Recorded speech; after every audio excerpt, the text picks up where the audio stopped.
I'm Pete Peterson, the very grateful Dean of Pepperdine's Graduate School of Public Policy, and it is a real delight to welcome you here to the 2025 Constitution Day lecture. We celebrate Constitution Day here at the School of Public Policy, and that makes us unique. Not a lot of policy schools celebrate Constitution Day. We do it because uniquely as a policy school, we're committed not only to preparing public leaders, but preparing public leaders to serve in America. And this is our governing document. And as maybe trite or obvious as some of that sounds, it's not obvious to many in academia. I thought I'd begin with a quotation from Kevin Starr, the late great historian of California, who was on our inaugural faculty when the School of Public Policy opened in the fall of 1997. He gave a talk in March 4th of 1997 at the announcement of this new policy school, one that was going to be committed not only to preparing policymakers, but those who would serve and abide by and promote and acknowledge the exceptional nature of the American experiment, one grounded in this very Constitution that we celebrate today. I think Kevin's talk is really remarkable in that it notes how different this policy school was going to be, and in so many ways, I know I've mentioned this in earlier talks, I see my role not so much as a dean of a policy school, but as a steward of a policy school that was founded not by me, but by others like the late Jim Wilburn, David Davenport, James Q. Wilson, and Kevin Starr, Bruce Hershenson, so many others who have created this special place. But this is what Kevin said back in March of 1997. Quote, "Because Pepperdine remains anchored in values, it can communicate itself to the region as seeking not just numbers and statistics, not just fancy formulations, but value in our public life, by which I mean both religious and philosophic value, the philosophia perennis, the perennial philosophy, and the Judeo-Christian tradition which has shaped our civilization. It is only rarely that academic discourse directly refers to these values, yet they remain implicit in what is being thought and said. Today, we make what is implicit explicit, this understanding of our Judeo-Christian founding as a country and how those underpinnings led directly to the document that we celebrate today, the Constitution. I would be remiss if I didn't say that this is a hard week and one that I frankly did not fully understand how I was going to respond. And it's one that is directly relevant to the fact that we're celebrating the Constitution on a college campus. Mike Rowe, who some of you know, had a tweet that went out last week following the murder of Charlie Kirk, in which he said he felt as if the First Amendment was shot. And I don't want to begin on a somber note, but really maybe more on a note of inspiration and encouragement that this Constitution matters. And it matters on college campuses. And understanding that the Constitution wasn't just a miracle, it didn't just spring out of the ground, it wasn't discovered tablets, that it grew out of a certain as Kevin Starr said, Judeo-Christian civilization, which is why having someone like Rabbi Dr. Stuart Halpern here to lead us through and remind us of the reality of the exceptional nature of what we're doing here at Pepperdine, and specifically at the policy school. Because this is a time that I really believe that the watchword for this era is courage. One that needs to be taken by our students and by our public leaders, by our college administrators, and by every American citizen.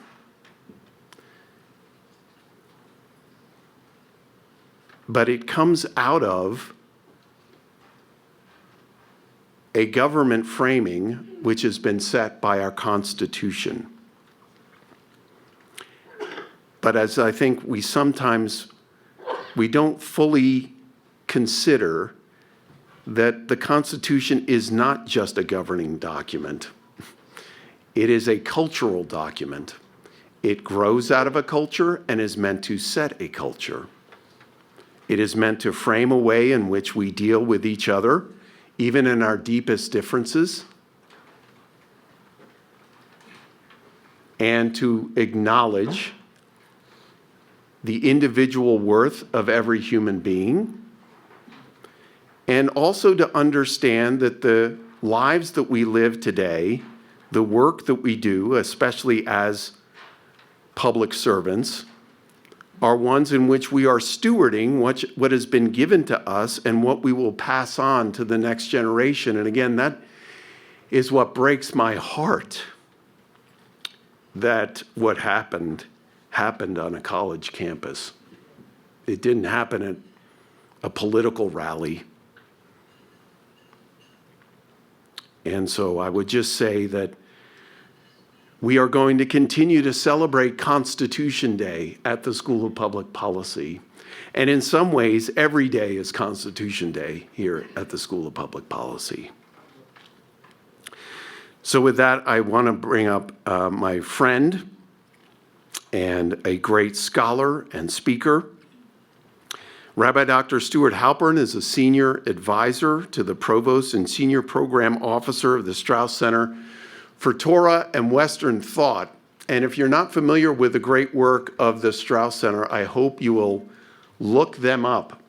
The Straus Center for Torah and Western Thought is really doing incredible work in both scholarship and teaching to remind Americans about the foundational connections between the Judeo and Christian parts of our founding. He has edited or co-edited 17 books, which is officially 17 more than I have edited or co-edited. Some of you have seen his latest book, The Jewish Roots of the American Liberty, and but others. Esther in America, Proclaim Liberty Throughout the Land, the Hebrew Bible in the United States, and Gleanings, Reflections on Ruth. He has taught at yeshiva, synagogues, hallels, and adult educational settings across the U.S., Europe, and Israel, and has written widely. So many of you, upon knowing that this is this time of year for us, the launch of a new school year, and obviously Constitution Day here, have requested a return visit, and I am delighted to have my friend back to lead us in our celebration of Constitution Day. Please welcome Rabbi Dr. Stuart Halpern.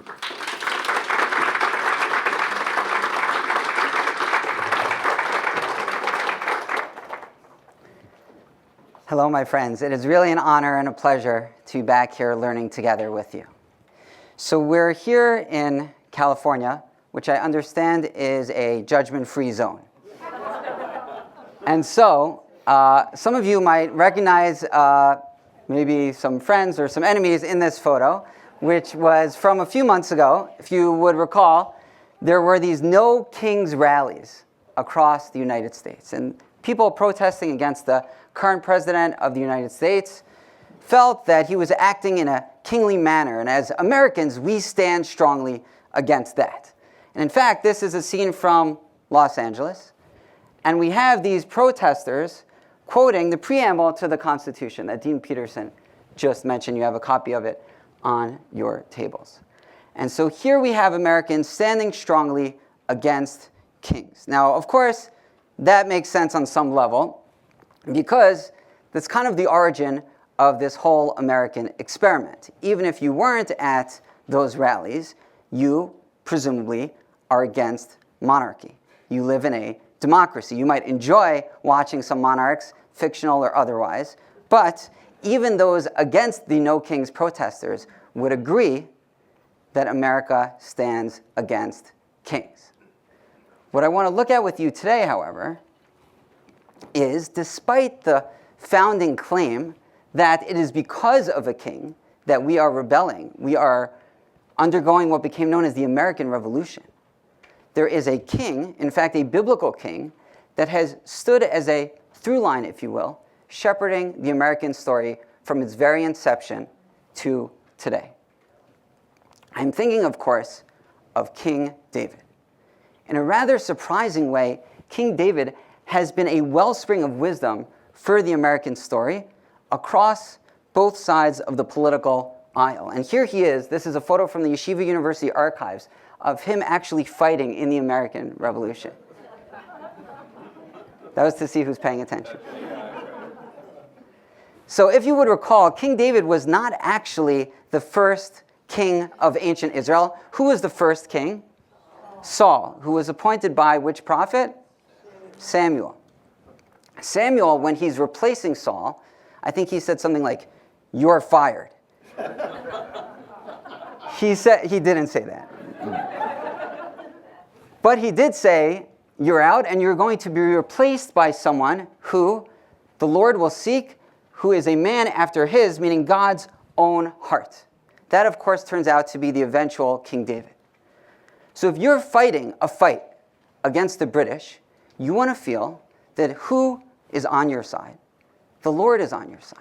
And you are standing or carrying the mantle of the young shepherd boy and eventual King David, who, after all, we're told in the book of Psalms of David, "Blessed is the Lord my rock, who trains my hands for battle."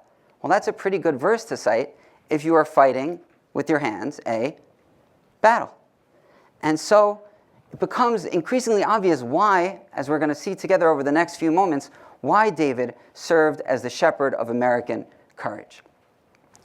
So what, of course, is the most famous story, in case you couldn't figure out from the first slide and this slide, what is the story that everybody knows about King David before he was king? He defeated Goliath. By the way, any other stories that you know about King David? Married Bathsheba. Okay, Bathsheba, what else? Excellent. What about his kids? Do you have a nice, calm family life with his kids? Spoiler alert, no. We'll get to that. But let's start with the good story. Let's start with the good story that everybody knows. So to set the scene, by the way, are there any native biblical Hebrew speakers in the crowd? Okay, well, I put this there just in case. Here you have the original Hebrew from the Bible. I'm not going to be reading it, don't worry, but it's here in case you would like to. And so you have this scene where there are two encampments. You have the Philistines and the ancient Israelites. And instead of duking it out as groups, the champion of the Philistines steps forward, the giant Goliath in Hebrew. And he, of course, has massive equipment, a massive spear and a shield, is incredibly intimidating to all those assembled. And so, sure enough, he steps out and calls out to the ranks of Israel and says, "Why should we engage in battle? I'm the champion of this side, the Philistines. You send out a champion to defend your side, the Israelite side. And if your champion beats me, then we will serve you." And he curses the God of Israel and says, "I hereby defy the ranks of Israel. Get me a man and let's fight it out." And the experienced the war soldiers of ancient Israel were panic-stricken. They couldn't dare and wouldn't dare take on this massive giant. And so what happens? There's a young shepherd boy whose brothers were soldiers. He himself was not a soldier. He was too young. And he, of course, like many young boys, I have a couple myself, are very nosy and they want to know what's going on. They want to be a part of the action. And so he shows up in the military camp and he asks his older brothers who are in uniform, "What's going on? And they explained to him what's going on.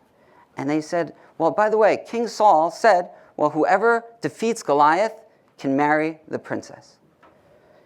But yet, no one is stepping forward, not worth the risk.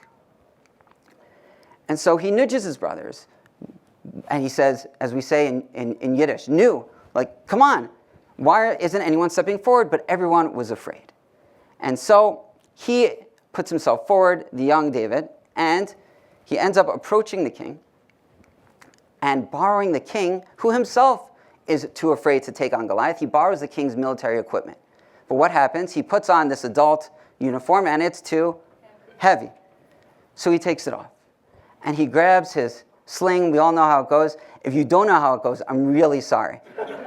This is going to be a spoiler. I'm sorry for ruining it. But he takes it, and the Philistine giant curses at him, and he says, "Am I a dog that you come against me with sticks?" And he curses David by his gods.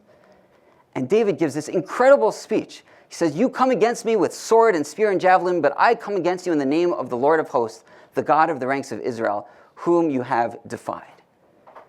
And he promises that the God of Israel will grant him victory, which of course we know is exactly what happens. And when David flings his sling, he slays the giant, cuts off his head, and now it is the experienced and battle-hardened Philistine soldiers that flee and are afraid. And that's how the story goes.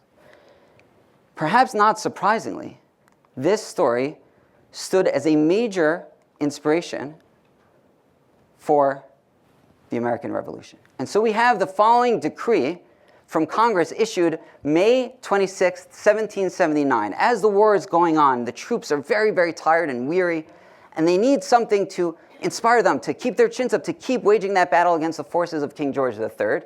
And so Congress says as follows: America, without arms, ammunition, discipline, revenue, government, or ally, almost totally stripped of commerce, and in the weakness of youth, as it were, with a staff and sling only, dared in the name of the Lord of hosts, which was the exact name that David had evoked of God, to engage a gigantic adversary, prepared at all points, boasting of his strength, and of whom even mighty warriors were greatly afraid. This was Congress citing that story. And in fact, this wasn't the first time that the shepherd of American courage showed up. John Witherspoon, who'd become president of the College of New Jersey, later renamed Princeton University, in a 1776 sermon preached as follows. He said, "Has not the boasted discipline of regular and veteran soldiers of the British been turned into confusion and dismay before the new and maiden courage of freemen in defense of their property and rights?" This was Witherspoon. And he continued, if you're so inclined, if reading 250-year-old sermons is your thing, you can read the entire sermon. I wouldn't necessarily recommend it, but you're welcome to. And he talked about how I look upon exultation and confidence to be a sort of outrage upon providence. In other words, he saw who was being very arrogant in fighting this battle? The British. They were being arrogant like whom? Like Goliath. And he actually cites chapter and verse, David's speech, taking on the Philistine giant. And he tells the whole story, and he says, just how modest was the reply. Said David to the Philistine, "You come against me with a sword and with a spear and with a shield, but I come against you in the name of the Lord of hosts, the God of the armies of Israel." And so he saw in the humility of the American cause, the humility of the young boy David. And then he goes on to rank on the names of the ships of the British as being overly arrogant. And he actually lists them out, and he says their ships were called Victory, the Valiant, the Thunderer, the Dreadnought, the Terrible, the Firebrand, the Furnace, the Lightning, the Infernal, and many more of the same kind.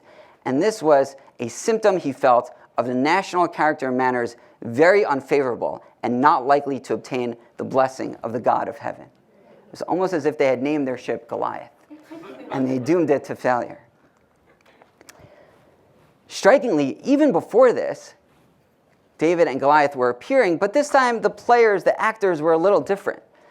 A few decades before the Revolution, Massachusetts Jonathan Edwards, not the famous Jonathan Edwards, but his son, who confusingly enough had the same name, like Ken Griffey Jr. and Ken Griffey, but I guess they hadn't invented Jr. yet. So the younger Edwards, he spoke to hype up Native Americans fighting alongside the British, situating them together in this role. The British are David. Who's Goliath? The French. And so you have Jonathan Edwards speaking in 1755 in Massachusetts, and he told a primarily Native American congregation, giving them the inspiration, thou comes to me with the sword and with the spear and with the javelin, but I come to you in the name of the Lord of hosts. Getting them to feel that they are the ones taking on the giant in the form of the French. I guess there was a point in history where the French had a strong army. We vaguely recall such times. After David slew the giant, did he immediately get promoted to become king? He did not. The story played itself out, so much so that there were a couple of times that the upstart David could have killed the sitting king, but he said to himself, you take a shot at the king, you best not miss. He did not say that, but someone later said that, and it's a great quote. But he effectively said that because he knew that you really can't strike against God's anointed. It is a big deal to take out a king. It is no small matter. And he waited for the story to play out, for Saul himself to fall in battle, and it was only then that David became king.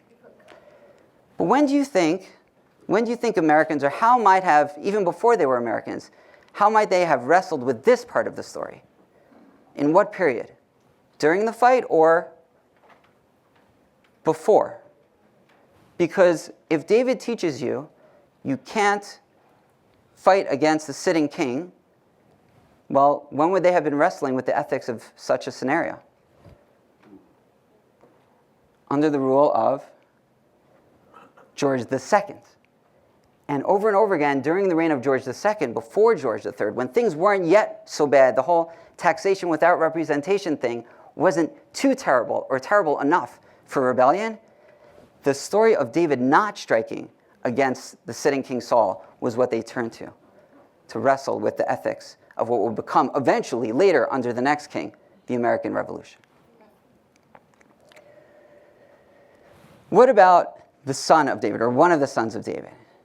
Now, this fellow was blessed with something that I do not possess. That is very nice, long, flowing hair. Why is that important to know? I would know, by the way, do we know anything about how Abraham and Sarah looked? Do we know if Sarah was blonde or brunette? Do we know if Abraham had a rabbinic-looking beard?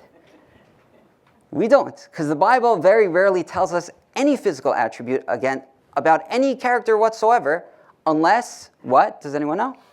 Unless it plays a role in the story, the plot. Well, how does Absalom's hair play a role in the plot, for those who know the story? He's a rebel against King David when his father, we've recapped a few chapters in the book of Samuel, but David becomes king. He has his reign. On the tail end of his reign, he's old, he's feeble, and his son rebels against him, and that's Absalom. And the rebellion at first is successful. And Absalom has an initial victory. And yet, the forces of David recoup and regain, and eventually David removes Absalom. But he didn't want his son to be killed. He loved his son despite his son's disloyalty. But what happens? Absalom is running away when the battle turns against him, and he's caught in a tree by his long hair. And a disobedient general of David kills Absalom despite David giving explicit instructions not to do so. How does David react? How does he react in this notoriously heart-rendering scene in the Bible? The king was shaken, we read in the book of Kings. He went up to the upper chamber of the gateway and wept. This is over his son who just tried to kill him. But ultimately he loved his son and was devoted to him despite his son's disobedience. And he moaned these words, my son Absalom, oh my son Absalom. If only I had died instead of you, O Absalom, my son, my son. How about this story? How might this story have translated into an American echo? Well, Governor Jonathan Trumbull of Connecticut had a wife whose name, beautiful name, Faith. So Faith weaved the following artistic rendition of the hanging of Absalom during what would become the revolution.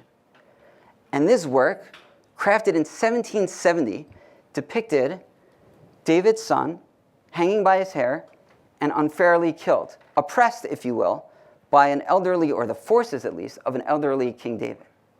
So I know we're all, we're probably not art history majors. I don't think that there's an art history concentration in the Graduate School of Public Policy, but who in this rendition is whom?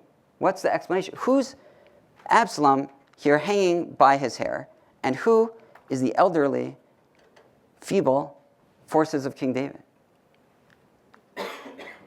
The colonists are Absalom. How? Because they're unfairly being attacked, illegitimately so, or maybe overly attacked, by the forces of the king. So in this rendering, the old King David is actually George III, and the colonists are Absalom.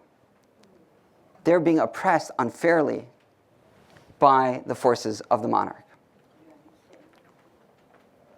Then there's the grandson.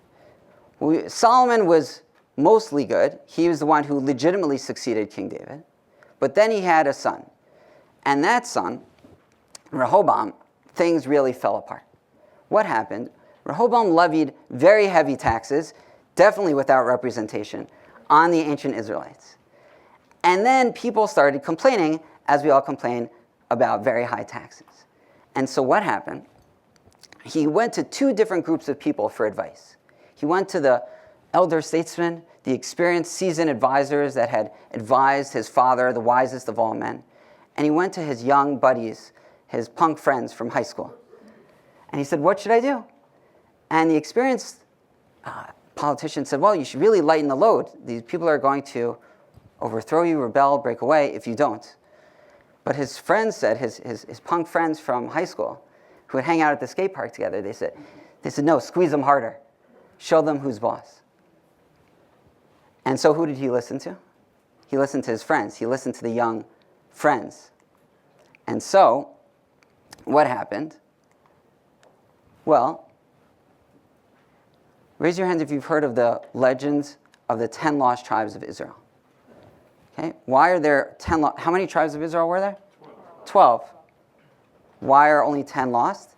Because there was a split of the kingdom because of Rehoboam's actions. And there were two kingdoms, the kingdom of Judah, which had two tribes, Judah and Benjamin, and the other 10 tribes. 10 tribes broke away because of the oppressive policies that were strengthened at the advice of the friends of Rehoboam. And so it literally led to the dissolution of the kingdom of ancient Israel, a split into two. And so Peter Whitney, in Northborough, Massachusetts, on September 12th, 1776, he evoked the story of Rehoboam and said as follows, just like Rehoboam in 1 Kings chapter 12, Whitney railed, George III rejected the counsel of the old men and followed the impolitic advice of his young mates. Citing this story, which is not even closely as well known as the story of David versus Goliath. They were really in this Bible thing. They were really big fans, and they were mining each and every episode of David's life to understand their own. Alluding to the revolt that resulted in the split kingdom, Whitney preached, we need not wonder, and this is talk about Judeo-Christian tradition, listen to this, we need not wonder that the 10 tribes of Israel fall off from the house of David. He means, of course, here England, as a result of the abandonment of the, quote, righteous governance for which God has long blessed them. I mean, he's seeing the colonies, the 13 colonies, breaking away from England as the 10 tribes of Israel breaking away from an unfair, tyrannical king. Perhaps shockingly, Britain knew it was Goliath all along. They knew what role they were playing in this divine story. And so we have in 1776 a Methodist minister named John Fletcher. And he warned that while the Americans might be wrong-headed Davids, at least from his perspective and that of his countrymen, they were Davids nonetheless. The Americans, Fletcher wrote, were, quote, fasting and praying as they hoped for divine victory, while the British were ridiculing the Americans as fanatics and scoffing at religion while running wild after pleasure. And he warned as follows. This is a British minister in 1776. If the colonists throng the houses of God while we throng playhouses, or houses of ill fame, if they crowd their communion tables while we crowd the gaming table, if they pray while we curse, if they fast while we get drunk, if they shelter under the protection of heaven while our chief attention is turned to our hired troops, we are in danger, in great danger. A youth that believes and prays as David is a match for a giant that swaggers and curses as Goliath. This is what he said about his own people. He read the book. He knew how this was going to end. And yet, the story of David does not end with the victorious forces of the United States of America, this newly born country. He keeps showing up. And so, in the War of 1812, 2 years in, a Jewish religious leader, Gershom Mendes Seixas, the leader of New York's congregation Shearith Israel, the minister, or they call it minister, the rabbi of Congregation Shearith Israel is none other than my beloved colleague at Yeshiva University, Rabbi Meir Soloveitchik, who many of you might have heard speak here or elsewhere. And so the previous minister, around 200 years before he took over, said as follows, in the War of 1812, he cited again another story about David. David putting himself forward, saying, God, take me, end this plague that has attacked my people. And let us humbly, citing the story, he said, implore the God of Israel to protect us in this direful day of tribulation, to strengthen our faith in his divine providence, to grant us his special grace, to avert the evils that are now pending over our heads, citing a story of David in Jerusalem. This was during the War of 1812, decades after the revolution had ended. And what was it that Lincoln said about both sides during the Civil War? Both sides read the same Bible and pray to the same God. And so who do you think was trying to take the mantle of the shepherd of Israel during the Civil War? Both sides. Both sides. Because you wanted he whose fingers wage war to be you. You wanted to be David. And so as James P. Byrd documents in his very excellent book, A Holy Baptism of Fire and Blood, following the defeat of the North at the Battle of Second Manassas in 1862, there was a North Carolinian minister, Joseph Atkinson, who felt that, he said to himself, this Stonewall Jackson guy, he's really good. Stonewall Jackson, man, I really hope he's not their David. And so he said about Jackson, when we come to our own day, he preached, may we not hope that Jackson, the Christian hero, the man of piety and prayer with a fervency and spirit like David's in the sanctuary, and a martial order like David's in the field, has been graciously given us as the interpreter and impersonation of the Christian element and the Christian consciousness of this grand conflict. Seeing the David story, of course, through Christian eyes, not Jewish eyes, he saw David as a religious figure and was worried that perhaps the Confederacy had picked up that crown. Well then, who's Absalom if we're reading the Civil War through the prism of David? And so a Boston-based Baptist minister named Daniel Eddy, he said, well, we, the North, everybody knows that we're King David. But who are the rebels? The rebels are, of course, Absalom, the rebellious son. We must take them out, but we're sure as heck going to feel bad about it. And so he said there can be no glory in this war, said this northern-based minister, however it may result, and whatever brilliant deeds may be done. Our great nation at its close will weep as David did over Absalom. An incredible perspective to have. As brother is fighting brother, cousin versus cousin, families are split apart over the Civil War.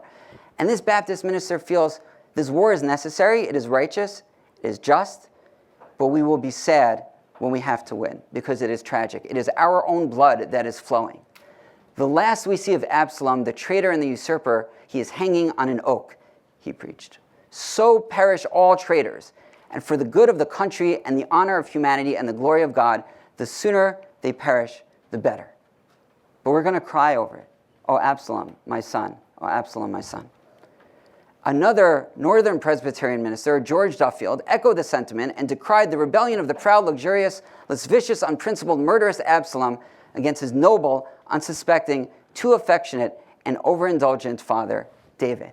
Essentially saying the North had given the South too much rope.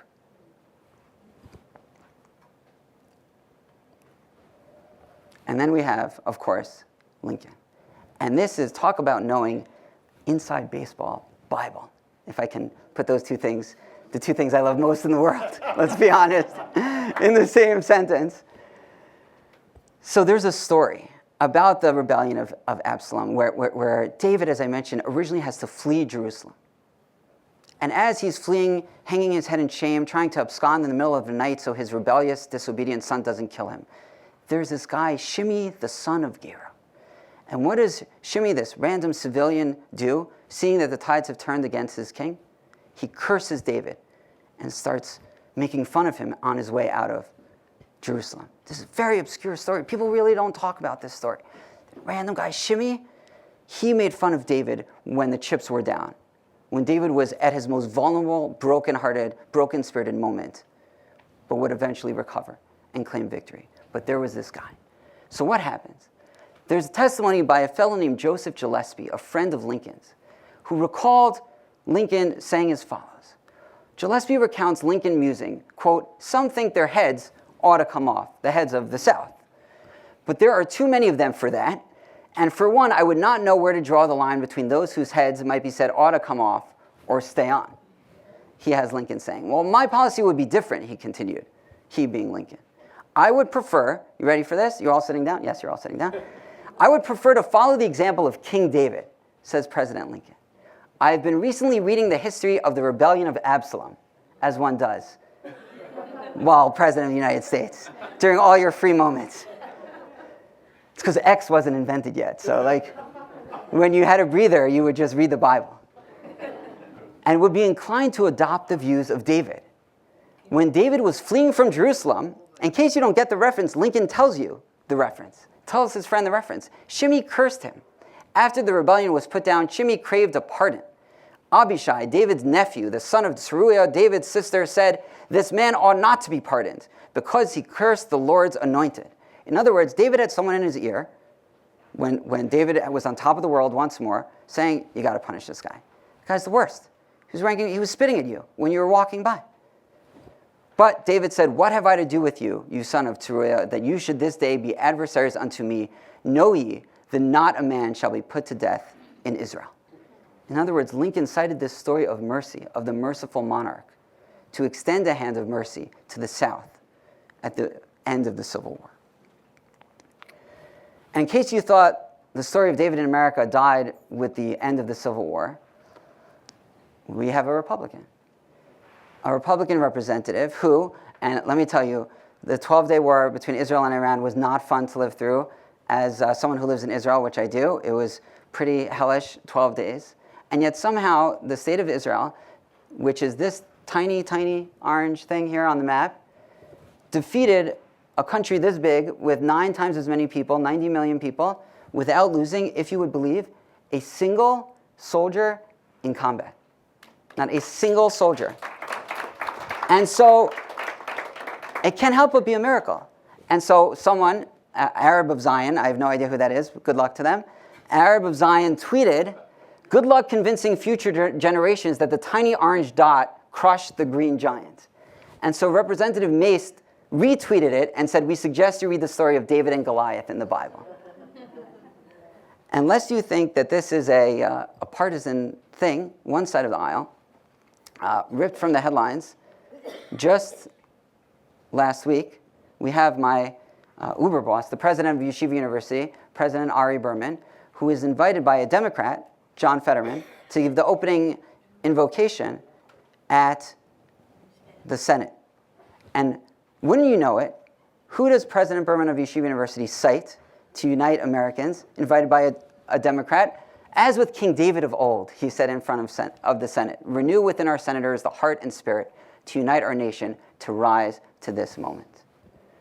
So to this day, David is something agreed upon across both sides of the aisle. And so, while we are not yet at this, and that's definitely a good thing, what we are at, or what we've seen in these few moments together, is that throughout our story, there has been a slayer of giants whose faith stirred generals to battle, a prophet whose words powered patriots, a monarch who inspired mercy.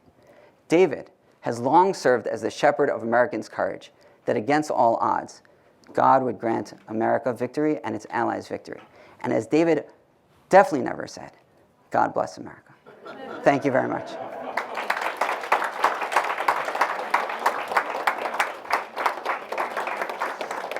All right, we've got time for questions. Please just raise your hand and I will call on you. We've got a microphone going around. Do we have any questions?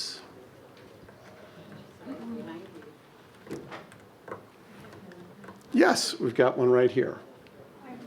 Oh, wait for the microphone, and there we go. Oh, good to see you. Thank you. That was really a wonderful lecture. I just thought of this, so I haven't completely thought it through, but the recent loss, the murder of Charlie Kirk, he was a David. And I just wonder if you have any thoughts. Yeah. There was an amazing clip, I don't know if anyone saw this, of a Chabad rabbi, an Orthodox rabbi saying, he actually didn't invoke David, he evoked actually, I think, an even better comparison, which was Abraham. Because Abraham sat in a tent, and that tent was open, and our rabbis believe in our tradition, our Jewish tradition, that Abraham and Sarah set up a camp, an open tent, and people could come and they would welcome strangers. We all know from the Bible they welcome strangers, both human and angelic, and they discuss with them theology, morality, ethics, belief, exactly like Charlie did. So I actually think that what he was doing was very much Abrahamic. And my hope and prayer is that America goes back to being an open tent, or what Washington felt would be a place where each one would sit under his own vine and fig tree and none shall make them afraid, which was a citation from the book of Micah, which is a vision of an 8th century BCE prophet, of a redeemed messianic Jerusalem. When that image first appears in the Bible, it's all about being safe and open outside, welcoming in differing opinions. Right? There are no borders. When you're sitting under your vine and fig tree, anyone can come along. But that's exactly the point. That's what America is supposed to be, and that was Washington's vision. And when Washington retired, actually twice, both as the commander-in-chief of the Continental Army and as president, he literalized the metaphor of Micah, of sitting under his own vine and fig tree, and actually ordered, we have the receipts, as the kids say. He actually requested from a friend to send a vine and fig tree for him to sit under. He literally sat in a vision of ancient Jerusalem, biblical Jerusalem, trying to establish that that's what America should stand for. And hopefully, in the memory and merit of Charlie Kirk, America can be that once more. Yes, Arnie in the back. How do you account? Wait for the microphone, Arnie, Oh, please. sorry. How do you account for the metamorphosis of Candace Owens and Tucker Carlson from normalcy into this kind of hysterical agenda of attempting to divide Christians and Jews by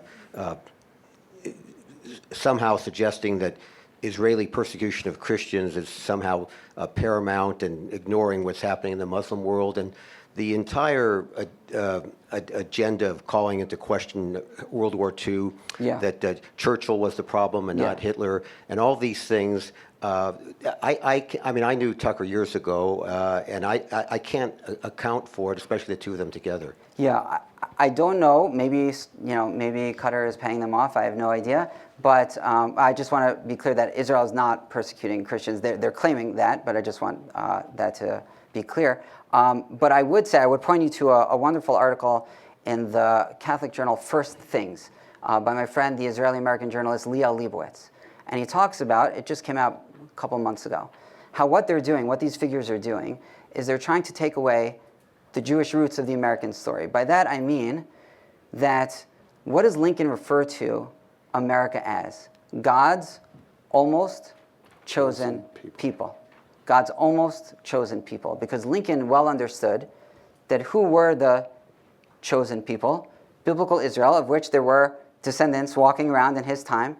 I think, in fact, there's a book by the historian Jonathan Sarner that mentions that Lincoln's own foot doctor was Jewish. You should all have a good Jewish foot doctor if you need one. But he was very kind to the Jewish community of his time and understood that the people of Israel still live in his own day. So he wouldn't claim to supersede America or have America somehow take the place of the Jews. America is a place that has room for the Jews. It's part of its unifying story. And so what Liel argues in the piece is that what these folks are doing is ripping the Jews out of the American story. And if you have no chosen, you have no almost chosen. And you're ripping away the very core, the fertile ground of what helped America sprout. Listen, yes, Jay over here. Rabbi, that was a great story. But I wonder, because as I was listening to you, I was reflecting on the fact that 250 years ago now, there was such a tie between the Bible and the founding of America. Where do you see us 100 years from now? What do you think can you give the same speech with some updates 100 years from now? If you invite me back. Right? Yeah. Really, by the way, I wanted the record to show I only come out with new books as an excuse to get invited back. So now pressure's on me to come out with the sequel, and hopefully you'll have me. So I would say it's obviously a mixed bag, but there's comfort in knowing, and I have an article that I co-wrote with a good friend of Dean Peterson and a good friend of ours at the Straus Center, Dr. Tevi Troy, called God at the Inauguration. And we write about how you could pretty much take it to the bank, though actually not in the most recent inaugural address, but usually the American president will quote the Bible in his, or eventually her, inaugural address, and more often than not, it's the Hebrew Bible and not the New Testament. So there's still this unifying language of America that, again, people across the aisle are quoting. So I believe President Biden's initial tweet when he was declared the winner in 2020 was, "It is a time to heal," which for those who know is a quote from Ecclesiastes. And when he finished his presidency, he cited from the book of Psalms. So he bookended his presidency as a Democrat, which you wouldn't necessarily affiliate that party with biblical literacy. He bookended his presidency with quotes from the Bible. And so I think there is, at the end of the day, an awareness among modern-day politicians that despite our differences, we do have this unifying story. But I do think it's on us, those who believe strongly in the Judeo-Christian voice in the American experiment, to get this stuff out there, to remind Americans that this is a unifying story, to refresh their memories about these obscure stories that President Lincoln knew about Shimei, the guy who spat at King David. And I think the more we get this out there in talks, in books, in lectures and the like, the more hopefully America can refresh itself of its story. That's good. Question. We have a student back here.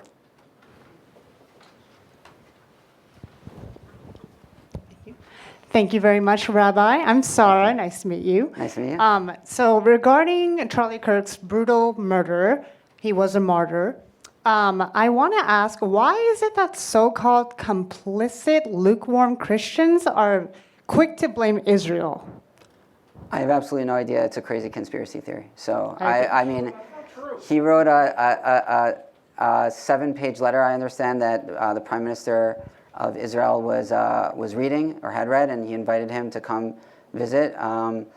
So by all reputable accounts, Israel considered itself a big fan, collectively, nationally, of Charlie Kirk. There are already murals that have sprung up overnight celebrating his legacy and committing to the values that he stood for, and he was a great friend of Israel.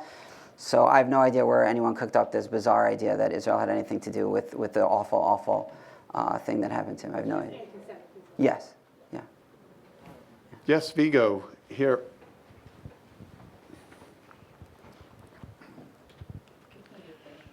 Dennis Prager in this building a few years ago said, if a country turns from God, God doesn't punish it, it lets the country punish itself.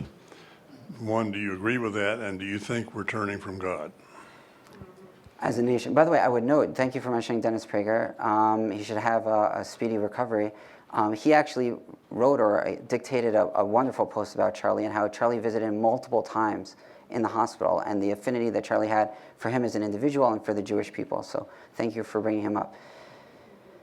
I think I take solace and comfort and hope in the groundswell of young people that have been mourning Charlie's death. And I think they're representative of something that is often not covered in the media, which is young people that believe strongly in faith, in America as a positive force for the world, and the Judeo-Christian tradition is a positive force for the world. And so I think what this tragedy has uncovered are the thousands and millions of people who are the future, who he was inspiring, and hopefully his cause will continue to inspire. So I take, it's of course a bittersweet comfort, but I think knowing, I didn't know as a Jewish person that there were so many Christian supporters of Israel who believed in Charlie's message, who are out there. And so I personally take comfort in that, and I know that President Berman of Yeshiva University met Charlie, tweeted about how sad he was over his death, and again, this just shows you, as I've now mentioned a couple of times, the affinity that him and the community that he represented has, and hopefully should continue to have for the Jewish people, and our affinity for them as well. Amen.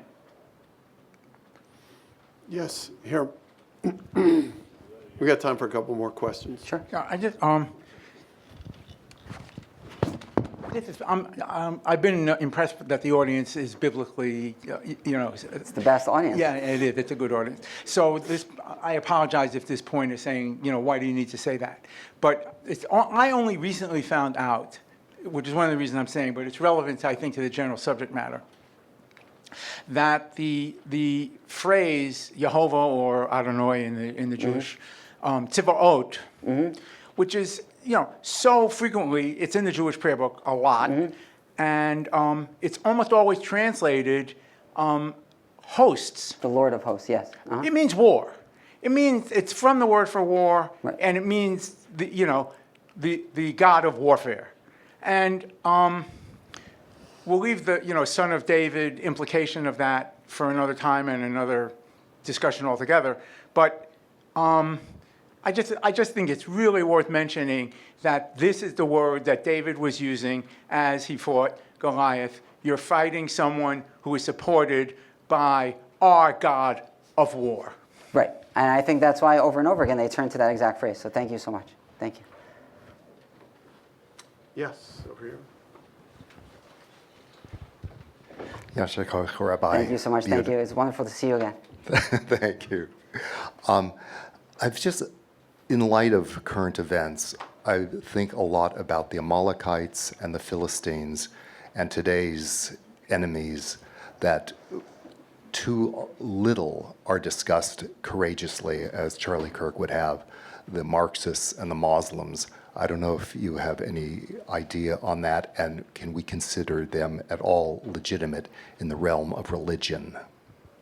What I would say in response to that is, with regards to the Canaanites and Amalekites and the like, there's a great quote from Walker Percy, a writer, who said, "Why isn't it a shock? Why isn't it headline news that there are Jews walking around the streets of New York City, or if I could paraphrase, Malibu, California, or Los Angeles? Find me a Hittite in New York City," says Walker Percy. "Find me a Canaanite," and here I'm paraphrasing. "Find me an Amalekite on the streets, or a Moabite." I could go on. In New York City or in Los Angeles or in Malibu. They ain't there. And so I think I take comfort in knowing that whoever the enemies of Israel are, they will probably end up on this great viral photo that shows up on the holiday of Hanukkah every year, where I don't know if any of you have seen it. On Hanukkah, Jews traditionally light a candelabra that's 8 branches, known as the menorah. And so there's a photo that is always circulating, at least among my friends, that has a pile of books. And it has Assyria, Egypt, Rome, Greece, the Amalekites. And sitting on this pile of books is the menorah. And so I take comfort in knowing that this has always been the Jewish story. There are those, as we say at the Passover Seder, in every generation, people rise up to destroy us. And so inevitably, again, spoiler alert, but they'll more than likely than not end up as another book underneath God's divine lamp. And that's my hope and prayer. Why don't we close with telling us a bit about the new book and why everyone should go out and purchase it. Okay, well, everyone should go out and purchase it because it's really all credit to Dean Peterson, who is amazing. This is the only reason why I'm asking this question. He is the real shepherd of this all. He is the shepherd of American courage. And so Dean Peterson was kind enough a few years ago, 5 or 6, to invite me and Rabbi Soloveitchik, who I mentioned, the current minister of Sheretz Israel in New York, and Wilfred McClay, Bill McClay, to an event here. Some of you might have been here. And so that's where I met Bill. As you might be able to tell from his name, Wilfred McClay, he is not Jewish.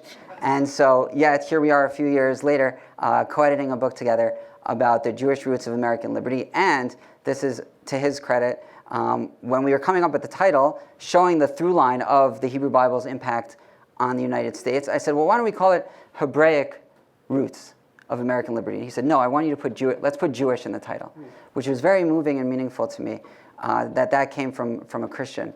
And he's just been an incredible partner. And what we've done is we've assembled some articles by the two of us and our friends, Rabbi Soloveitchik, Dr. Troy, and others, showing the mosaic, if you will, pun totally intended, but the mosaic of instances of the Hebrew Bible inspiring America, from the Pilgrims and the Puritans to today's presidents. And so we hope you enjoy it, and we hope that there are further ways to get the content out there. And and it'll be fun to do a sequel one day, because the story is forever unfolding. Please join me in thanking our speaker. Thank you. Thank you so much. So, as we always say at the end of our public events, we are recording this, and everyone who registered is going to get, in the next couple days, a link to the video from this. And I hope what you derived or felt as Rabbi Dr. Halpern was speaking was a thought that, man, I wish so-and-so was in this room hearing this.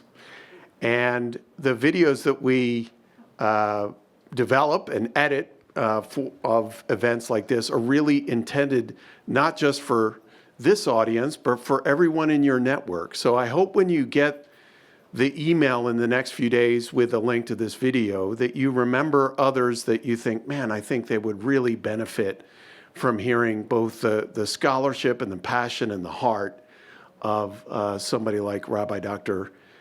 Stu Halpern. Again, I hope you take a moment as well to check out the great work of the Straus Center for Torah and Western Thought. In many ways, they are brothers from another mother, as the kids say, or they used to say. They don't say that anymore. I'm getting a lot of shaking heads from our students.